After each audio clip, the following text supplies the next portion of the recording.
Student आप लोग देख पा रहे कि सारे प्रश्न आप सभी के लिए काफी इंपोर्टेंट एंड मोस्ट इम्पोर्टेंट लिया गया है। तो आज की इस क्लास आप सभी के लिए काफी ज्यादा खास होने वाला है।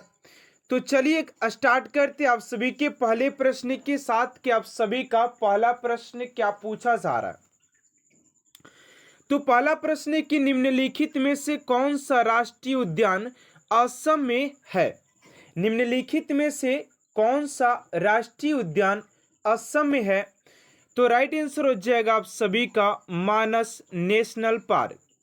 मानस national park option number B आप सभी का राइट आंसर हो जाएगा। चलिए अगले प्रश्न की ओर बात करते हैं। आप सभी का दूसरा नंबर प्रश्न यहां पर पूछा जा रहा है कि प्रसिद्ध सांची का स्तूप कहाँ स्थित है।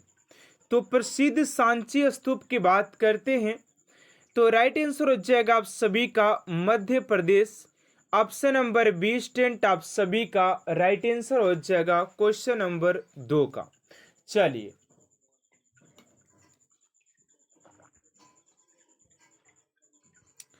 अगला प्रश्न आप सभी का निम्नलिखित में से रोहन बोपना किससे संबंधित है। निम्नलिखित में से रोहन बोपना किससे संबंधित है। तो राइट आंसर हो जाएगा आप सभी का ऑप्शन नंबर डी यानी कि टेनिस खेल से संबंधित हो जाएंगे। ऑप्शन नंबर डी स्टूडेंट आप सभी का राइट आंसर हो जाएगा। चलिए अगले प्रश्न की ओर बात करते 4 नंबर प्रश्न है कि भारतीय संविधान सभा के सदस्यों की कुल संख्या थी। तो संविधान सभा के कुल सदस्यों की संख्या की बात करते हैं तो 389 हो जाएगा। ऑप्शन नंबर ए आप सभी का राइट आंसर हो जाएगा। चलिए अगले प्रश्न की ओर बात करते 5 नंबर प्रश्न है कि 1866 में east India association east India संगठन के संस्थापक कौन थे। तो ईस्ट इंडिया एसोसिएशन के संस्थापक की बात करते हैं 1866 में तो 5 का हो जाएगा आप सभी का ऑप्शन नंबर ए यानी कि दादा भाई नौरोजी हो जाएंगे।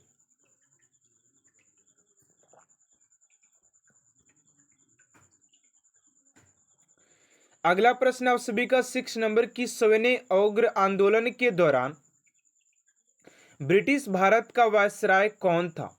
सविनय अवग्र आंदोलन के दौरान ब्रिटिश भारत का वायसराय कौन था। तो 6 का राइट आंसर हो जाएगा ऑप्शन नंबर डी यानी कि लॉर्ड इरविन हो जाएगा। Lord Irwin option number D आप सभी का राइट आंसर हो जाएगा। चलिए अगला प्रश्न है कि राष्ट्रीय उपभोक्ता विवाद निवारण आयोग कहाँ है। राष्ट्रीय उपभोक्ता विवाद निवारण आयोग कहाँ पर है। तो 7 का हो जाएगा ऑप्शन नंबर सी यानी कि नई दिल्ली। ऑप्शन नंबर सी आप सभी का राइट आंसर हो जाएगा। अगला प्रश्न है कि संवैधानिक सभा की स्थापना थी वर्ष में की गई थी। यानी कि संवैधानिक सभा की स्थापना कब की गई थी। तो 8 का राइट आंसर हो जाएगा ऑप्शन नंबर बी यानी कि 1946 में किया गया था। 1946 ऑप्शन नंबर बी आप सभी का राइट आंसर हो जाएगा क्वेश्चन नंबर 8 का। चलिए अगले प्रश्न की ओर बात करते उससे पहले आप सभी से एक छोटा सा रिक्वेस्ट है कि अभी तक आप सभी चैनल को सब्सक्राइब नहीं किए तो प्लीज स्टूडेंट चैनल को सब्सक्राइब कर साथ साथ बेल आइकन को प्रेस कर दीजिएगा ताकि ऐसा मोस्ट इंपोर्टेंट क्लास स्टूडेंट आप तक सबसे जल्द पहुंचते रहे। चलिए अगला प्रश्न आप सभी का 9 नंबर कि अल्बर्ट बिल पेश किए जाने के समय ब्रिटिश भारत का वायसराय कौन था। तो 9 का हो जाएगा ऑप्शन नंबर बी यानी कि रिपन हो जाएगा। ऑप्शन नंबर बी स्टूडेंट आप सभी का राइट आंसर हो जाएगा। चलिए अगले प्रश्न की ओर बात करते हैं। आप सभी का 10 नंबर प्रश्न है कि चीनी यात्री फाहियान के शासनकाल के दौरान भारत का दौरा किसने किया था। चीनी यात्री फाहियान के दौरान भारत का यात्रा किसने किया था।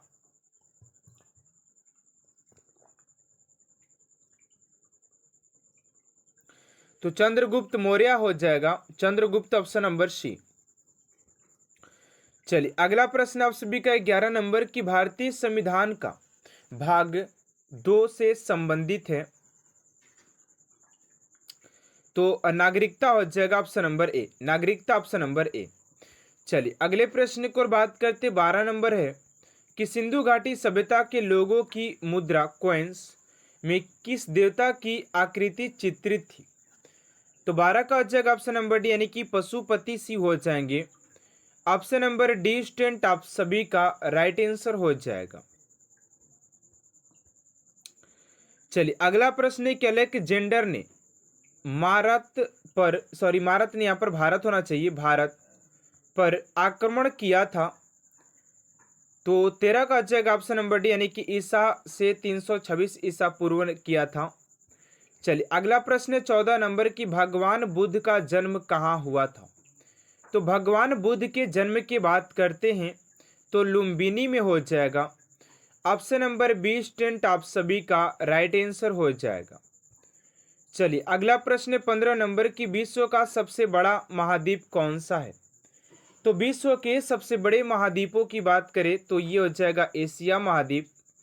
ऑप्शन नंबर ए आप सभी का राइट आंसर हो जाएगा।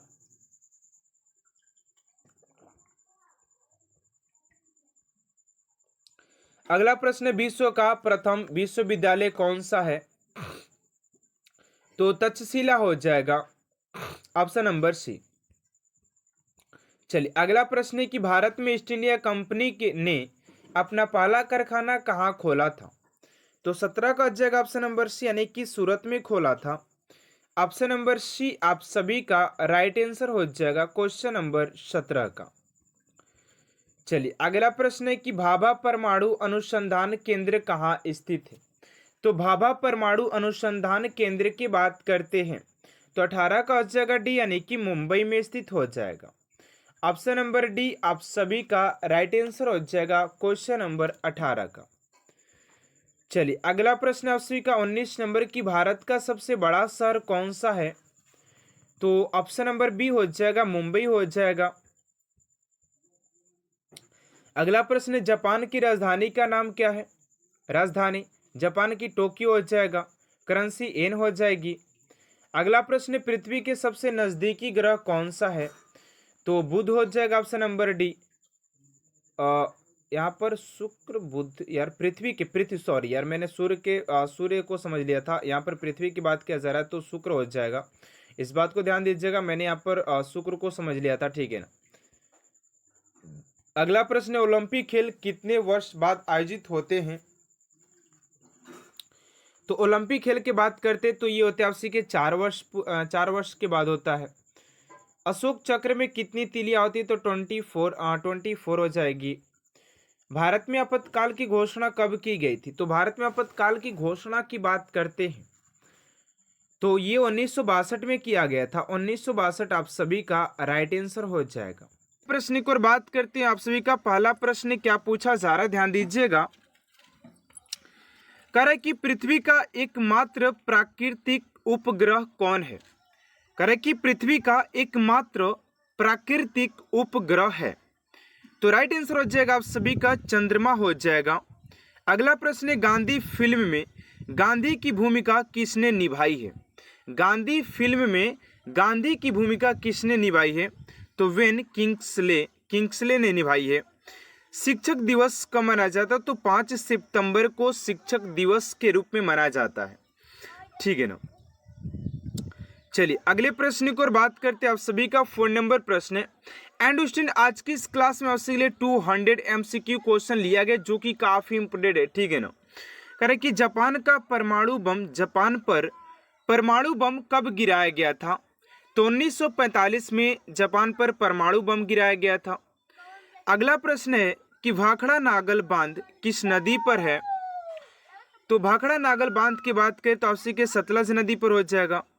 भारत के राष्ट्रीय पुष्प की बात करें तो कमल हो जाएगा। चलिए अगले प्रश्न की ओर बात करते हैं, आप सभी का 7 नंबर प्रश्न है कि धनराज पिल्ले किस खेल से संबंधित है? तो धनराज पिल्ले की बात करें कि किस खेल से संबंधित हो जाएंगे? तो राइट आंसर हो जाएगा आप सभी का हॉकी से संबंधित हो जाते हैं। हॉकी आप सभी का राइट आंसर हो जाएगा। अगला प्रश्न 8 नंबर कि संयुक्त राष्ट्र संघ यूएनओ की सुरक्षा परिषद में कितने अस्थायी सदस्य हैं? तो 5 हो जाएगा। अगला प्रश्न, कौन सा सिंधु सभ्यता का स्थान अब पाकिस्तान में है? कौन सा सिंधु सभ्यता का स्थान अब पाकिस्तान में है? तो ये हो जाएगा आप सभी का हड़प्पा हो जाएगा। चलिए अगला प्रश्न आप सभी का 10 नंबर की चौथ नामक कर किसके द्वारा लिया जाता था? चौथ नामक कर किसके द्वारा लिया जाता था? तो ये हो जाएगा आप सभी के मराठों द्वारा लिया जाता है। अब बहुत सारे स्टूडेंटों के मन में डाउट तो ये होगा कि सर क्या ऐसे प्रश्न पूछे जाएंगे? तो जी हाँ स्टूडेंट, आपसे के एग्जाम में ऐसे प्रश्न भी पूछे जाएंगे और उस समय पूछे जाने पर आपके पास कोई भी आंसर नहीं होगा जब तक आप लोग ऐसे क्लास को एंड तक नहीं देखेंगे, ठीक है ना। अगला प्रश्न है कि भूदान आंदोलन किसने शुरू किया था? तो भूदान आंदोलन की बात करते हैं तो ये हो जाएगा विनोबा भावे। भारत में अंग्रेजी शिक्षा का शुरुआत की गई थी तो लॉर्ड मैकाले के द्वारा। अगला प्रश्न है कि फ्लाइंग सिख के नाम से किसे जाना जाता है? तो फ्लाइंग सिख की बात करें तो मिल्खा सिंह को जाना जाता है। नींबू और संतरे में कौन सा विटामिन पाया जाता है? तो नींबू और संतरे में बात करें कि कौन सी विटामिन पाई जाती है? तो राइट आंसर हो जाएगा आप सभी का विटामिन सी पाई जाती है। विटामिन सी आप सभी का राइट आंसर हो जाएगा। अगला प्रश्न है उदय शंकर किससे संबंधित है? पूछा जा रहा है कि उदय शंकर किससे संबंधित है? तो नृत्य से संबंधित हो जाएंगे। चलिए अगला प्रश्न आपसे 16 नंबर की संविधान के प्रारूप समिति के चेयरमैन कौन थे? संविधान के प्रारूप समिति के चेयरमैन की बात करते कौन है? तो डॉक्टर भीमराव अंबेडकर आप सभी का राइट आंसर हो जाएगा। अगला प्रश्न 17 नंबर कि त्रिस्तरीय पंचायती राज व्यवस्था में सर्वोच्च स्थान पर कौन होता है? तो जिला परिषद आप सभी का राइट आंसर हो जाएगा। अगला प्रश्न लक्षद्वीप की राजधानी करवती हो जाएगी। चलिए अगला प्रश्न आपसे 19 नंबर की श्रीलंका की मुद्रा रुपया डिस्कवरी ऑफ इंडिया नामक पुस्तक किसने लिखा है? ये भी पुस्तक से आपसे के बहुत सारे प्रश्न पूछे जाते हैं। तो ये हो जाएगा आपसे का जवाहरलाल इज राइट आंसर हो जाएगा। अगला गुरुत्वाकर्षण की खोज किसने की थी? तो न्यूटन ने किया था। चलिए अगला प्रश्न आपसे 22 नंबर की नोबेल पुरस्कार प्राप्त करने वाला प्रथम भारतीय कौन है? तो प्रथम नोबेल पुरस्कार की बात करें तो रविंद्रनाथ टैगोर जी हैं हो जाएंगे, जिन्हें गीतांजलि के लिए दिया गया था। गीतांजलि के लिए इन्हें दिया गया था। गीतांजलि आप सभी का राइट आंसर हो जाएगा। अगला प्रश्न द्रोणाचार्य पुरस्कार किससे संबंधित है? तो द्रोणाचार्य पुरस्कार की बात करते तो श्रेष्ठ गुरु के हो जाएंगे। ये श्रेष्ठ गुरुओं को दिया जाता है जिसका नाम है द्रोणाचार्य पुरस्कार। अगला प्रश्न खजुराहो स्थित है, तो ये मध्य प्रदेश में हो जाएगा। चलिए अगला प्रश्न राष्ट्रीय रक्षा अकादमी स्थित है, तो देहरादून में हो जाएगा। राष्ट्रीय रक्षा अकादमी स्थित है तो आपसे के देहरादून हो जाएगा। अगला प्रश्न रामकृष्ण मिशन की स्थापना किसने की थी? तो रामकृष्ण मिशन की बात करें तो स्वामी विवेकानंद जी ने किया था। अगला प्रश्न भारतीय मानक समय आधारित है। भारतीय मानक समय आधारित है तो 28 डिग्री 30 मिनट ये होता है पूर्व देशांतर पर। अगला प्रश्न कौन सा राज्य भारत के सबसे पूर्व भाग पर स्थित है? तो अरुणाचल प्रदेश। कौन सा देश नथुला दारा के पार है? तो चीन हो जाएगा। पृथ्वी के नजदीक वायुमंडलीय की सबसे निचली परत क्षोमंडल कहलाती है।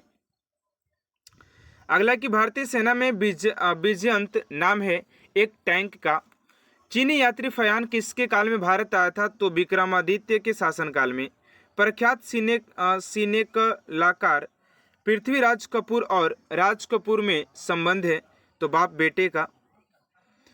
अगला प्रश्न भारत में कौन सा राज्य चाय उत्पादन के लिए जाना जाता है? तो असम हो जाएगा। भारत के किस राज्य सर्दी चावल का उत्पादन होता है? तो पश्चिम बंगाल। भारत के किस शहर में जंतर मंतर स्थित है तो दिल्ली में हो जाएगा। अगला प्रश्न, भारत के किस राज्य में स्थित है? दार्जिलिंग पश्चिम बंगाल। तेलुगु किस राज्य की राजधानी है? राजभाषा है तो आंध्र प्रदेश। हॉकी खेल में प्रत्येक टीम में खिलाड़ियों की संख्या 11 हो जाएगा। बांग्लादेश की मुद्रा टाका। नील नदी के किनारे कौन सी सभ्यता विकसित है? तो मिस्र सभ्यता। किस स्थान पर महात्मा बुद्ध ने ज्ञान की प्राप्ति किया? गया में। चलिए अगला प्रश्न है कि प्रसिद्ध नाटक शकुंतला किसने लिखी थी? तो महाकवि कालिदास। ज्वार सबसे ऊंचा कब होता है? जब सूर्य और चंद्रमा पृथ्वी के एक ही ओर होते हैं। कौन सा राज्य भारत के बृहद प्रायद्वीपीय पठार का भाग नहीं है? तो मध्य प्रदेश। चलिए अगला प्रश्न है कि खैबर दर्रा स्थित है अफगानिस्तान और पाकिस्तान के बीच में। कौन सी नदी प्रायद्वीपीय पठार के नहीं निकलती है? तो यमुना। कौन सा शहर गंगा नदी के तट पर बसा हुआ है? तो कानपुर। भारत एक धर्मनिरपेक्ष देश है, इसका तात्पर्य है भारत का कोई राज्य स्तर पर धर्म नहीं है। अगला प्रश्न है, राष्ट्रीय राजमार्ग जोड़ते हैं तो व्यापार केंद्रों और राज्य की राजधानियों को। ठीक है, चलिए